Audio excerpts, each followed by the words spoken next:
इंसाफ news online पर एक बार फिर हम मगरबी बंगाल के इलेक्शन के तनाजुर पर बात करने के लिए मौजूद हैं। आज हमारे साथ बंगाल के मशहूर समाजी कारकुन शेख आबिद हसन साहब मौजूद हैं। शेख आबिद हसन साहब कई सारे ऑर्गेनाइजेशन से, बेस यहाँ का बंगाल का बहुत मशहूर ऑर्गेनाइजेशन है बेस से भी जुड़े हुए हैं और इसके अलावा कई सारे मूवमेंट से भी जुड़े हुए हैं। शेख आबिद साहब से हम बात करेंगे कि इस आईआर का क्या असर होगा वोटिंग पैटर्न पे। क्या इस आईआर की वजह से बीजेपी कुछ इक़्तिदार तक पहुंच जाएगी? क्या उन हलकों में जहां पे ज़्यादा वोट कटे हैं क्या वो बीजेपी की जीतने का इम्कान है? और दूसरा सबसे अहम सवाल ये है कि मुर्शिदाबाद मालदा में एक नई पार्टी उभर कर आई है, उन्नयन पार्टी जो है हुमायूं कबीर की पार्टी, उसका क्या असर होने वाला है? और ख़ुद मुर्शिदाबाद मालदा में कांग्रेस, टीएमसी, सीपीआईएम के दरमियान मुस्लिम वोट का डिवाइडेशन है, उसका क्या बीजेपी को फ़ायदा मिलेगा? और दूसरे कि बंगाल की एक अहम पार्टी है जो आज से 6 साल पहले बंगाल की सियासत में आई, आईएसएफ, इसका जो असर है साउथ बंगाल में, मतलब नॉर्थ 24 परगना, साउथ 24 परगना, हुगली, हावड़ा में ज़्यादा असर है। वो पार्टी का क्या रोल होगा बंगाल की पॉलिटिक्स में? और उसका और आईएसएफ जो है हुमायूं कबीर की पार्टी से या असदुद्दीन ओवैसी की पार्टी से कितना अलग है? इन तमाम सवालों पर बातचीत करने के लिए आज हमारे साथ मौजूद हैं शेख आबिद हसन साहब। शेख आबिद हसन साहब, आपका इंसाफ न्यूज़ ऑनलाइन पे हम वेलकम करते हैं। पहला मेरा सवाल यही है कि आईआर में जो 92 लाख वोट कटे हैं, लेकिन 27 लाख के बारे में कहा जाता है कि वो लोग हैं जो जिंदा हैं, मौजूद हैं, जो दावा करते हैं कि मेरा नाम कट गया है। पहले जो 54 लाख कटे थे उसमें ज़्यादातर वो लोग थे जो बाहर चले गए हैं या मर गए हैं, लेकिन 27 लाख जो है उसके बारे में तो ये बात यकीनी है कि ये लोग जो है ज़िंदा हैं। और उस 27 लाख में मिनिमम कम से कम 22 लाख के करीब मुस्लिम वोटर्स हैं। तो क्या इसका जो मालदा में, मुर्शिदाबाद में 4 लाख, मुर्शिदाबाद में मालदा में 2 लाख के करीब, नॉर्थ दिनाजपुर में 1.5 लाख से ज़्यादा इतने, और साउथ 24 परगना में 1.5 लाख के करीब वोट कटे हैं, क्या इसका असर मुस्लिम रिप्रेजेंटेटिव पर पड़ेगा या इसका असर बीजेपी की जीत को आगे बढ़ाएगा? हाँ, तो बात यह है कि देखिए जो एक 92 लाख है उसमें जो माइनस हुए हैं वहाँ पे ईस्ट बंगाली हिंदू रेफ्यूजी की या नॉन मुस्लिम रेफ्यूजी भी है, यहाँ पे मतुआ भी आता है। वहाँ वो आदमी लोग जो निकल गए वो लोग भी मरे नहीं हैं, ज़्यादातर मरे नहीं हैं जी। ऑलमोस्ट मतुआ डोमिनेटेड एरिया में आपका 20 से 30 लाख मतुआ वोटर है जो कि जेन्युइन वोटर है। अब उनका सिटीजनशिप अंडर क्वेश्चन है इसलिए क्योंकि उनके माता पिता भारत से नहीं है, तो वो भारत में जन्म लेके भी उनका वोटाधिकार चला गया। अब 27 लाख जो आफ्टर अंडर एजुकेशन हुआ है, जुडिशल ऑफिसर ने जिनको निकाल दिया है, वहाँ पे 17 लाख मुस्लिम है और 10 लाख नॉन मुस्लिम है। 70 लाख मुस्लिम है? 17 लाख मुस्लिम अच्छा। है। हाँ, तो ये जो 17 लाख मुस्लिम है ये सब मुस्लिम डोमिनेटेड सीट से ही है। मोस्ट जैसे शुजापुर है जहाँ पे 90% मुस्लिम है, शमशेरगंज है, शमशेरगंज फड़क्का है, आप बॉडमपुर ले लीजिए जी, या फिर बालीगंज ले लीजिए, ये तो मुस्लिम मेजॉरिटी सीट है। तो ये जो मुस्लिम मेजॉरिटी सीट का एक अलग खेल है। ये अब एग्जैक्ट फिगर तो हमें पता नहीं, बट हम बोल सकते हैं कि 47 सीट अगर हम सिर्फ तृणमूल के ही रिप्रेजेंटेटिव पॉलिटिक्स से चले, जहाँ पे 47 सीट में उन्होंने मुसलमानों को टिकट दिया है, तो वो 47 सीट में Mamata Banerjee is on the back foot. But SIR के चलते उनका पल्ला अभी बहुत भारी हो गया। यानी आप ये कहना चाहते हैं कि 47 जो ममता बनर्जी ने टिकट दिया है, हाँ, जो मुसलमानों की पॉपुलेशन के एतबार से कहीं ज़्यादा कम है, हाँ, जबकि टिकट कम से कम 80-90 मिलना चाहिए। 292 हाँ, सीट में से हाँ, 80-90 तो मिलना ही चाहिए मुसलमानों को। हाँ, आधी मतलब 15% के करीब टिकट दिया है ममता बनर्जी ने, हाँ, उतना भी नहीं शायद कि 15%। हाँ 15% है। हाँ 15%। तो आप ये कहते हैं कि अगर SIR नहीं हुआ होता हाँ तो ममता बनर्जी के ज़्यादातर मुस्लिम कैंडिडेट हार जाते। हाँ, ज़्यादा मुस्लिम कैंडिडेट हार जाते in Muslim majority seat. In fact in every Muslim majority seat Mamata Banerjee backfoot में है, क्योंकि जहाँ जहाँ जैसे आप जी, जी। 40% 50% मुस्लिम का वोटिंग डेमोग्राफी है, वहाँ ममता बनर्जी बैकफुट पे है। आपका ताल्लुक मुर्शिदाबाद से कि मालदा से है? मेरा मुर्शिदाबाद से है, शमशेरगंज से है। अच्छा, जहाँ पे शमशेरगंज। दंगा हुआ, जहाँ पे उसका कैंडिडेट को उन्होंने मुनीर change- इस्लाम को हटा के नहीं, शमशेरगंज के कैंडिडेट है आमिरुल इस्लाम, उसको चेंज करके फरक्का में दे दिया। अच्छा, उसको फरक्का में दे दिया। हाँ, और मुनीरुल को नहीं दिया अच्छा। टिकट इस बार। अच्छा, मुनीर कहाँ का MLA था? वो फरक्का का MLA था, ओह। क्योंकि वो RSS के विरुद्ध बोल रहा था, इसलिए उससे टिकट छीन लिया गया। पर इनका कुछ सेटिंग वेटिंग हुआ है, वो हमें नहीं पता। ठीक है। अच्छा, ढोलियान में हम कल थे, 2-3 दिन पहले थे हाँ, मौजूद। हाँ, शमशेरगंज के ढोलियान में हाँ, हाईवे पे हाँ, मौजूद हाँ, थे। हाँ।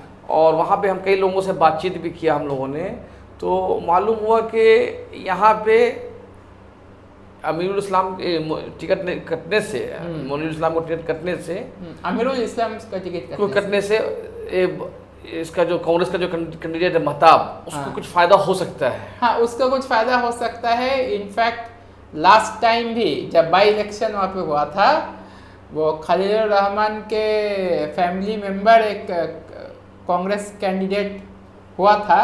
बायरन विश्वास? नहीं, वो सागर दिघी का था। जी जी जी, जो ढोलियान का ही रहने वाला है बायरन विश्वास। हाँ हाँ हाँ, वो हाईवे पे सुना घर है उसका। हाँ हाँ, तो जो खलील रहमान के फैमिली मेंबर थे जो कि कांग्रेस से खड़ा हुआ था, वो जीत जाता, लेकिन वो लास्ट मोमेंट पे कुछ अनाप शनाप बोल दिया, तो पीपल गॉट कंफ्यूज्ड, इसीलिए फिर से आमिरुल इस्लाम जीत गया। नहीं तो वहाँ पे कांग्रेस का एक दबदबा तो है ही, पुराना कांग्रेसी वोटर है। और जब कांग्रेस और लेफ्ट का अलायंस था तो तृणमूल का प्रॉब्लम था। और सागर दिघी में जो हुआ, इस बार भी सागर दिघी में जो जॉइंट कैंडिडेट है SDPI का, जो कि आपका joint candidate of ISF and left, जी जी, वो जीत सकता है। कांग्रेस नहीं, कांग्रेस यहाँ पे कांग्रेस का खेल कुछ अलग है। कांग्रेस यहाँ पे जो कि ऑपोजिशन स्पेस है, ऑपोजिशन स्पेस में ममता बनर्जी के बहुत सारे ट्रोजन हॉर्स है। अच्छा, जैसे कांग्रेस है, एक फॉरवर्ड ब्लॉक है, ऑल इंडिया फॉरवर्ड ब्लॉक है, एक RSP है, रिवोल्यूशनरी सोशलिस्ट पार्टी। तो हिंदू वाला सीट में लेफ्ट और ISF को काटने के लिए ऑल इंडिया फॉरवर्ड ब्लॉक और RSP अपना कैंडिडेट देंगे। लेफ्ट फ्रंट, ये तो RSP या फॉरवर्ड ब्लॉक तो लेफ्ट फ्रंट का हिस्सा है ना? हाँ, फिर भी देंगे। अच्छा, यानी वो फ्रेंडली कैंडिडेट दे दिया है। हाँ हाँ हाँ हाँ। और यहाँ पे इससे तो बीजेपी को नुकसान हो जाएगा अगर ये पोजीशन वोट डिवाइडेड होता है। देखिए, बीजेपी बंगाल में बीजेपी वैसा और ऑर्गेनिकली बीजेपी वैसा है नहीं। लेकिन अभी साहब आप जो बोल रहे ऑर्गेनिकली नहीं है, हम साउथ दिनाजपुर गए थे। हाँ वहाँ 2 दिन रहा मैं। हाँ बालूर घाट के कई सारे, बालूर घाट, गंगा रामपुर, हाँ रामनगर, 2-3 जो क्षेत्र है, 2-3 भूल, सब में गए तो अंदाजा हुआ कि यहाँ पर बीजेपी बहुत इनरोल हो गई है। हाँ, इस साउथ दिनाजपुर में कम से कम, हाँ। क्योंकि वहाँ पे ज़्यादातर रिफ्यूजी ज़्यादातर है। हाँ, मालदा में भी है, मुर्शिदाबाद में भी है। लेकिन वो क्यों है? Because of violence. तृणमूल का जो वायलेंस है, तृणमूल का वायलेंस में, तृणमूल का जो एंटिटी वायलेंस करता है, उसका जो सोशियोलॉजी है वो मुसलमान है। अब जब मुसलमान को मारता है तो ISF वहाँ पे जाता है या फिर लेफ्ट वहाँ पे इनरोड कर लेता है। और जहाँ पे मुसलमान एंटी TMC हिंदू को मार रहा है, जो कि ट्रेडिशनली कांग्रेस और CPIM वोटर है, अब उसका जाने का कोई जगह नहीं है, तो अच्छा, वो बीजेपी कर रहा है। आपका मेरा सवाल है, एक मिनट हाँ। रुक के, कि आप जो बोल रहे हैं कि कि मुसलमान मुसलमान को मार रहा है, हाँ। फिर या मुसलमान एंटी ममता को मार रहा है जो हाँ, बीजेपी। हाँ। तो मेरा सवाल ये है कि जो राइट हुआ वक्फ को लेके, जो राइट हुआ वक्फ हाँ, को लेके, हाँ, वक्फ को लेके राइट हुआ, या अभी जो एजिटेशन हुआ मालदा में मोथाबाड़ी में जो हुआ, तो क्या ऐसी कोई इन पर्दा में कोई कोशिश है कि मुसलमानों को वायलेंस करके मालदा मुर्शिदाबाद जो मुस्लिम मेजॉरिटी डिस्ट्रिक्ट उसको बदनाम कर दो, या फिर जैसे हमने 2 साल पहले 1 साल पहले ही पार्लियामेंट में कहा गया कि मालदा मुर्शिदाबाद को सेंट्रल गवर्नमेंट के माध्यम इलाका बना दिया जाए, फौज करा दी जाए। तो क्या ये टीएमसी और बीजेपी का जो गेम है मालदा मुर्शिदाबाद को लेकर कोई अलग गेम चल रहा है या कोई अलग कोशिश है? हाँ, अलग गेम तो चल रहा है। मालदा में तृणमूल इनरोड करने के लिए वहाँ पे हिंदू मुस्लिम दंगा क्रिएट किया है ताकि कांग्रेस को वहाँ पे डेंट किया जाए। ये तो एक चीज़ है ही, और आप जो बोल रहे हैं वो तो सेटिंग है ही। आप मुर्शिदाबाद में देखिए, मुर्शिदाबाद का शमशेरगंज में जो हादसा हुआ जहाँ पे 2 CPM बाप बेटा को मार दिया, वो जो प्रोटेस्ट हो रहा था, जो भी हो रहा था, वो ऑर्गेनिकली था, अच्छा ही था, कुछ प्रॉब्लम नहीं था। झमेला कौन किया? तृणमूल के लोगों ने झमेला किया। ये दंगाई कौन किया? तृणमूल के लोगों ने ही किया। या मुसलमान जो आके कुछ वो जो मार के चले गए, वो भी वहाँ के MP खलील रहमान के रिश्तेदारों के ही जाने माने थे। लेकिन पकड़ा किसको? इनोसेंट को पकड़ा। जो 14 जन को सज़ा मिली, वहाँ पे आप 4 जन को आप बोल सकते हो कि इन्होंने कुछ किया है, बाकी 10 जन इनोसेंट है और वो कोई तृणमूल का भी नहीं है। तो कॉन्स्पिरेसी तो है। और एक चीज़ भी है, हमारे सेंट्रल गवर्नमेंट का एक पॉलिसी है। पॉलिसी ये है कि दे वांट टू ये बोल रहे हैं कि ये सिक्योरिटी एनालिसिस कर रहे हैं कि ये जो सीमांचल एरिया है और मालदा मुर्शिदाबाद दिनाजपुर जो एरिया है, इसको ये लोग north east frontier administrative region से लगाएंगे और सेंटर से इसको कंट्रोल करेंगे। अब इसको यूटी भी कर सकते हैं या क्या करेंगे मुझे पता नहीं। तो इतना आसान होगा कि ये बंगाल की सरकार तैयार हो जाए, बिहार की सरकार, क्योंकि 2 स्टेट को काट के, मतलब सीमांचल बिहार में आता है, ये जो मालदा मुर्शिदाबाद नॉर्थ दिनाजपुर, हाँ, ये साउथ दिनाजपुर भी ले ले शायद के, हाँ, तो क्या इतना आसान होगा कि बंगाल को डिवाइड कर दे? अगर मालदा मुर्शिदाबाद हटता है, हाँ, तो फिर तो कूच बिहार, अलीपुरद्वार, हाँ, वो तो बंगाल से बिल्कुल कट जाएगा। हाँ, यहाँ पे आपने अच्छा प्रश्न पूछा। साउथ बंगाल में जो है और जो मालदा मुर्शिदाबाद के जो मुसलमान है, जो कि लार्जली बंगाली है, ये लोग बोलेंगे कि बांग्ला भाग होते देवो ना, ठीक है। लेकिन जो कूच बिहार का है, जो दार्जिलिंग का है, जो अलीपुरद्वार में रहता है, हिंदू हो कि मुस्लिम हो कि ट्राइबल हो, वो डिवाइड होने तैयार है। वो डिवाइड होने के लिए तैयार है, क्योंकि ये कलकत्ता या ग्रेटर कलकत्ता का जो हेगेमनी है, जो उनका दबदबा है, ये दबदबा से उनको राहत चाहिए। और भी बहुत सारे हैं, जैसे आप देखिए ये जो अनंत महाराज को ले लीजिए, जो कि बीजेपी का राज्यसभा मेंबर है।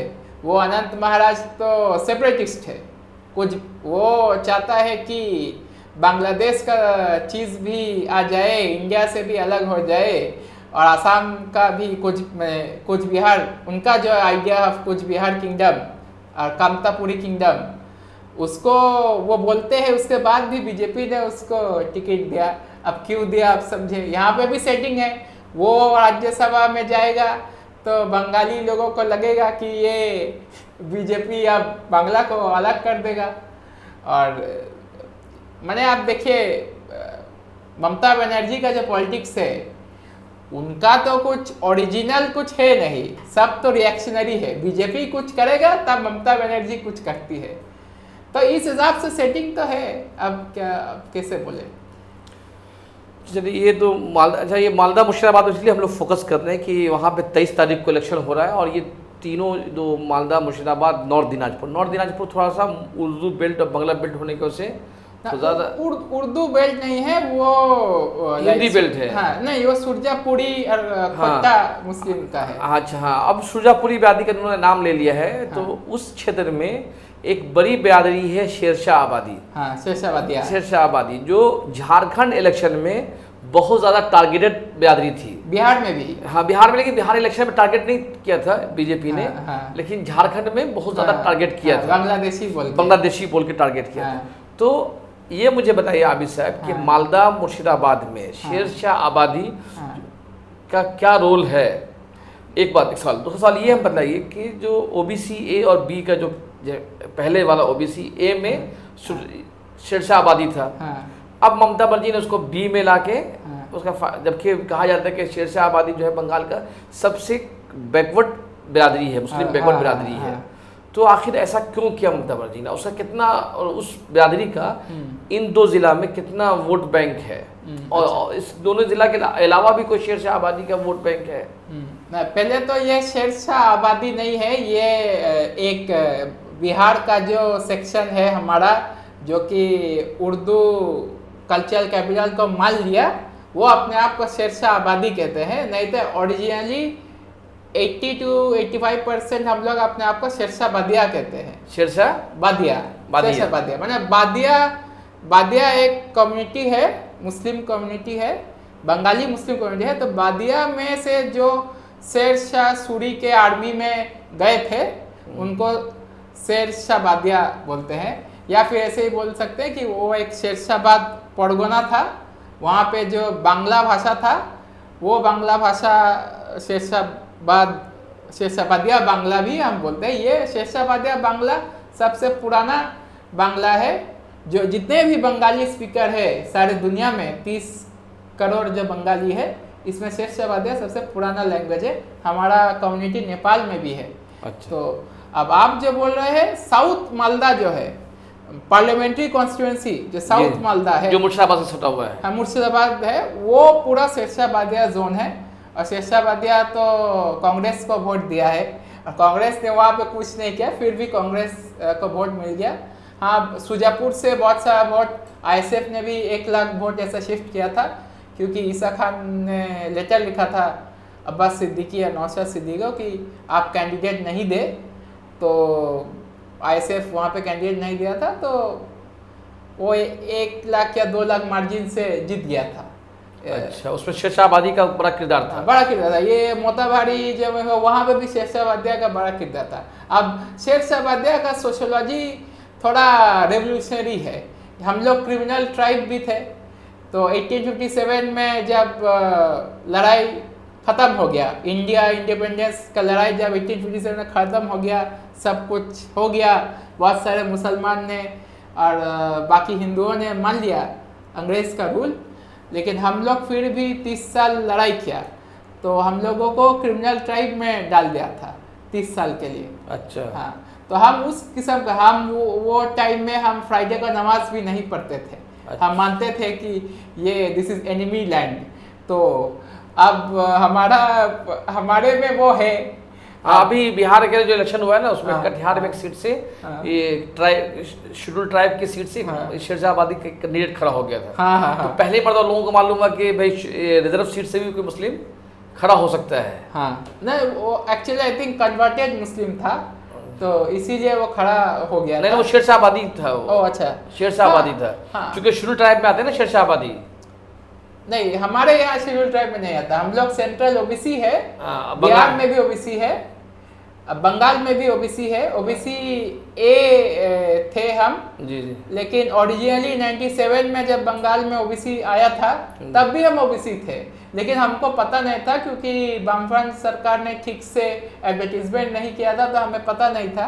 और आपने जब पूछा कि ये ओबीसी से ओबीसी बी क्यों गए, फिर बैकवर्ड है फिर भी क्यों गए, अब देखिए ये जो ओबीसी का पॉलिटिक्स है, मतलब इंटरनल पॉलिटिक्स जो है, ये पॉलिटिसाइज्ड है।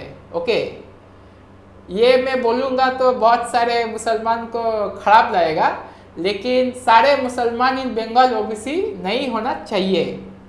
सीपीएम का 2010 क्लासिफिकेशन जो था वो सबसे ठीक था as per socio economic standard of backwardness among Muslims of West Bengal. लेकिन ममता बनर्जी ने आके बहुत सारे कम्युनिटी को दे दिया ओबीसी कैटेगराइजेशन जो कि फॉरवर्ड मुस्लिम थे, like not socio economically backward. अब वहाँ पे भी बहुत सारा प्रोसेस में गलती है। ममता बनर्जी और लेफ्ट सरकार ने प्रोसेस में गलती किया था, तो आरएसएस को एक बैकडोर मिल गया था इसको अटैक करने के लिए, जो इन्होंने अटैक कर दिया और फिर ओबीसीजाइजेशन चला गया था। लेकिन शेरशाह वादिया का नहीं गया था। ओबीसी ए लिस्ट मोटा मोटी सेम ही था। ओबीसी बी में जो मुसलमान थे आई गेस 77 कम्युनिटी जो थे ओबीसी बी में, उनका हिंदुओं को भी चले गए थे। लेकिन फिर ममता बनर्जी ये सब पॉलिटिक्स करके फिर ये सब बनाया है। अब ये जो बनाया है इसमें और एक मुस्लिम नेता का भी रोल है जिसका नाम है समीरुल इस्लाम, जो कि राज्यसभा एमपी है। उन्होंने ये पॉलिटिक्स देख के बनाया है। देखिए, अब शेरशाह वादिया तो एक जोग्राफिकल एरिया में मेजॉरिटी है। जी जी। शेरशाह वादिया के बीच से तो ममता बनर्जी का 50% वोट आएगा ही, तो उसको ममता बनर्जी क्यों ओबीसी ए में रखेगा? उसको ओबीसी बी में भेज दो। राजवंशी मुस्लिम जो है उसको ओबीसी बी में भेज दो। राजवंशी मुस्लिम भी है? हाँ, उसको भी ओबीसी बी में भेज दो। और जहाँ जहाँ ममता बनर्जी का वोट बैंक जो मुस्लिम है एक्चुअली, जहाँ पे 20% है 30% है, जहाँ जो कम्युनिटी उस हिसाब से उसको सब ओबीसी ए में डाल दिया। सरकार, चौधरी, खान, शेख सब ए में है। सब ए में। अब आप बोलिए खान लैंडेड मुस्लिम है, पठान है, शेख लैंडेड बहुत सारे शेख के पास जमीन ये सब थे, चौधरी के पास है ही, तो फिर सरकार अब इनको ओबीसी ए में डाल दिया। चलिए, तो ओबीसी वाली डिबेट बहुत बड़ी डिबेट है, उस पर अलग बात की जाएगी और इस पर हमेशा बात करने की ज़रूरत भी है कि चूँकि एक बैकवर्ड क्लासेस को आगे लाना है। अब आखिरी सवाल है मेरा मुर्शिदाबाद मालदा को लेके, कि मुर्शिदाबाद को लेके ज़्यादा, कि जो वहाँ पे जो हुमायूं कबीर की जो 9 पार्टी है, उसका क्या रोल होगा मुर्शिदाबाद में? क्या बाबरी मस्जिद का बन जाना ये हिंदू मुस्लिम को पोलराइज कर देगा? मुसलमान एक तरफ हो जाएंगे या फिर हिंदू एक तरफ हो जाएंगे? जिस तरह से कहा जाता है ना कि बंगाल की पॉलिटिक्स में मौजूद इमाम को तनख्वाह देना एक टर्निंग पॉइंट था, उसके बाद से ही बीजेपी को यहाँ पे पिकअप मिला। तो क्या बाबरी मस्जिद का बन जाना एक टर्निंग पॉइंट है? और ये टर्निंग पॉइंट इस वक्त पे और भी सवाल के साथ में आता है कि जब हुमायूं कबीर खुद ही इकरार करता है कि हमको इसके पीछे बीजेपी की एक वीडियो वायरल जो होता है जिसमें वो बोलता है कि वो फंडिंग मिली है, जबकि बीजेपी इनकार कर रही है। लेकिन सियासत में ये सब सियासत में हो सकता है, कोई ताज्जुब की बात नहीं है। ये आपने जो प्रश्न पूछा, अच्छा, बहुत अच्छा प्रश्न पूछा। देखिए, ये जो हुमायूं कबीर है ये एक एक्सपेरिमेंट है। अच्छा, मंदिर मस्जिद पॉलिटिक्स का एक एक्सपेरिमेंट है, क्योंकि हमारे बंगाल में मोस्ट ऑफ द टाइम जितना भी इलेक्शन हुआ सब 2021 से पहले जितना भी इलेक्शन हुआ कभी मंदिर मस्जिद फैक्टर नहीं था। तो अब मुसलमान को कैसे भी करके कैप्टिव वोट बैंक बनाना है ममता बनर्जी के लिए। और ये जो हुमायूं कबीर है ये 2 पार्टी का एक्सपेरिमेंट है। यहाँ पे अमित शाह भी है, यहाँ पे अभिषेक बनर्जी भी है। ये दोनों का मिली भगत का एक एंटिटी है हुमायूं कबीर। अब आप देखिए AIMM तो वीडियो रिलीज होने के बाद तो MIM ने उसको लात मार दिया। हाँ, अब वो तो वीडियो में बोला भी है कि पैसा ले लिया लेकिन हम मस्जिद नहीं बनाएंगे, वो भी बोल दिया। ठीक है, बोलते हैं मस्जिद नहीं बनाएंगे। नहीं। और मैंने जब वे बाबरी का हवा उठा था, बाबरी मस्जिद का हवा उठा था, तब मैं शमशेरगंज में था। तो मैंने वो टोटो यूनियन के जो लोग थे या टोटो चलाते हैं उनसे हम बात भी किया कि आप किसको वोट देंगे, हुमायूं कोई फैक्टर होगा कि नहीं। तो उन्होंने बोला कि नहीं, he is not a factor. हम पैसा भी फैक्टर नहीं होगा, हम तृणमूल पैसा देंगे नहीं लेंगे, हम ISF बाम कांग्रेस को ही वोट देंगे। तो ये एक वही है। देखिए, हुमायूं कबीर भी वही ट्रोजन हॉर्स है, कैसे ISF और लेफ्ट का वोट काट दे, थोड़ा थोड़ा काट दे ताकि तृणमूल जीत जाए। वही उसका रोल है। अब वो देखिएगा, वो जब बीजेपी में था योगी आदित्यनाथ ने आके उसके लिए कैंपेन किया था। हाँ, और वो देखिएगा फिर जब ममता या बीजेपी कोई भी आती है वो देखिएगा उसका पार्टी में चला जाएगा। अच्छा, मेरा ये आखिरी सवाल है कि आईएसएफ जो अब्बास सिद्दीकी नौशाद सिद्दीकी की पार्टी है, अभी जितना ही इंडिया में चाहे आसाम की बदरुद्दीन अजमल की पार्टी हो या ओवैसी की पार्टी हो या अभी जो भी पार्टी बनी है, खुद एसडीपीआई भी, वेलफेयर पार्टी के बारे में नहीं बोल सकते हैं, ये सब के सब का जो फोकस होता है आइडेंटिटी पॉलिटिक्स पे होता है। सिर्फ केरला की मुस्लिम लीग या फिर साउथ इंडिया की कुछ मुस्लिम पॉलिटिक्स पार्टियां जो है उसका आइडेंटिटी पे नहीं होता है, उसका social law, social economic, education focus based party होती है। आईएसएफ इन आईएम से या बदरुद्दीन अजमल की पार्टी से या और भी पार्टी से अलग कितनी अलग है? देखिए, आईएसएफ बदरुद्दीन अजमल के पार्टी से उतना अलग नहीं है। अच्छा, बदरुद्दीन अजमल जब आए थे इलेक्शन में, उनका जो सोशल बेस था वो बंगाली था, उसको बंगाली हिंदू भी समर्थन करते थे, उसको बोडो भी समर्थन करते थे, लेकिन बिकॉज उनका एजुकेशन कॉलेज ज्वाइन कर लिया। हाँ। तो अब ये अगर देखिए तो ये जो है आईएसएफ जो है, ये जो नाम है इंडियन सेकुलर फ्रंट, ये आईएसएफ जो स्पेस से आता है, ये स्पेस एग्जिस्टिंग स्पेस है। ये उनका जो फोर फादर्स थे पीर अबू बकर सिद्दीकी, उनका बांग्ला भाषा के ऊपर काम है, उनका फीमेल एजुकेशन के ऊपर काम है, उनका दलित को लेके आगे जाना में काम है, फिर हिंदुओं के साथ राजनीति करने में भी सक्षम थे। अब उस स्पेस से ये आ रहा है।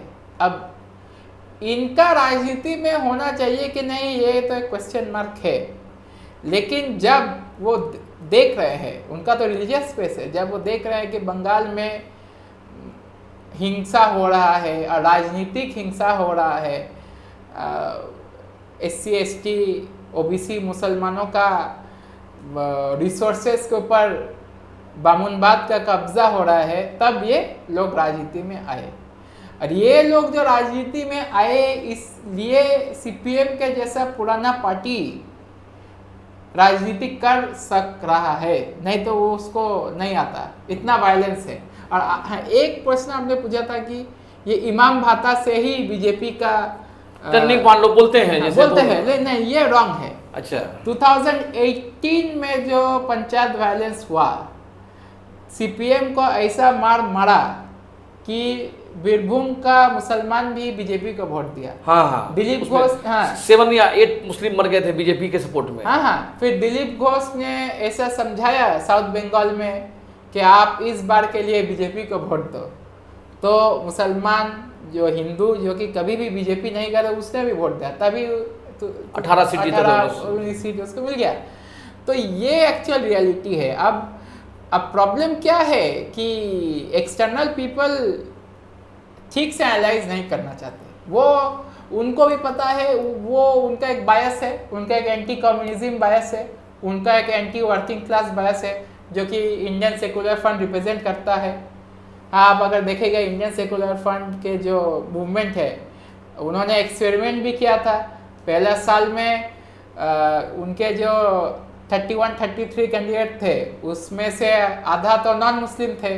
उन्होंने एक आदिवासी कैंडिडेट को जनरल सीट में भी दिया था। अब जीता नहीं, वो अलग बात है। हाँ। इस बार भी आप अगर देखिएगा तो उनके विश्वजीत माइती जो उनका जनरल सेक्रेटरी है, फिर राजवंशी कम्युनिटी से एक कैंडिडेट मध्यमग्राम में भी है, ब्राह्मण का भी एक कैंडिडेट आपका है। तो ये उस तरह का मुस्लिम आइडेंटिटी वाला पार्टी नहीं है, लेकिन ये सबके बारे में ही बोलता है। अब नौशाद सिद्दीकी जो स्पेस है वो पीरज़ादा है, तो इसीलिए वो टोपी पहनता है, उसके मुंह में दाढ़ी है। ये कोई परफॉर्मेंस नहीं है। जी, बहुत बहुत शुक्रिया। आपने आबिद हसन साहब ने पूरे बंगाल बिलखुसूस मालदा मुर्शिदाबाद की जो पॉलिटिक्स है और मालदा मुर्शिदाबाद इतना सुर्खियों में क्यों है, उसके पीछे क्या साजिश है, उस पर उन्होंने बहुत तफसील से रोशनी डाली। बहुत बहुत शुक्रिया। और इंसाफ न्यूज़ ऑनलाइन के तमाम जो हमारे देखने वाले नाजरीन हैं, नाजरीन से दरख्वास्त है कि हमारा ये तीसरी सीरीज़ है। पहली सीरीज़ हमने सजल कमेटी पे लाया था, दूसरी सीरीज़ हमने लाया था बंगाल एपिसोड में आरएसएस पे जो आप आज देख रहे हैं, ये तीसरी सीरीज़ है हमारी कि जो मुस्लिम मेजॉरिटी एरिया हैं मालदा मुर्शिदाबाद, जहाँ 70% से ज़्यादा मुसलमान मुर्शिदाबाद में हैं और 51 से ज़्यादा मालदा में, 50 के से ज़्यादा, जो 51 के करीब नॉर्थ दिनाजपुर, उसकी पॉलिटिक्स क्या है और क्या उस पर्दे के पीछे हो रहा है, उस पर आबिद हसन साहब ने बहुत तफसील से रोशनी डाली। हमारा ये प्रोग्राम आपको कैसा लगा हमें लिख के ज़रूर बताएं। बहुत बहुत शुक्रिया।